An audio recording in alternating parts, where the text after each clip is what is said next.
سحر تاوس خم ستومانی وباسي خیال دی کنه تاوس ستومانی وباسي توشه خیال دی دا د الله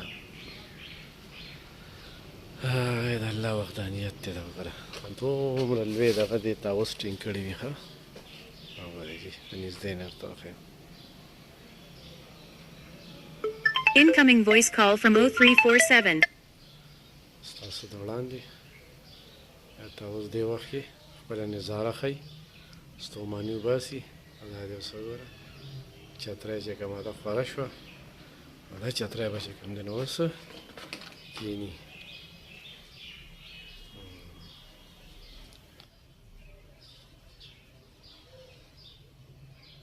کېناسته خیال دی بس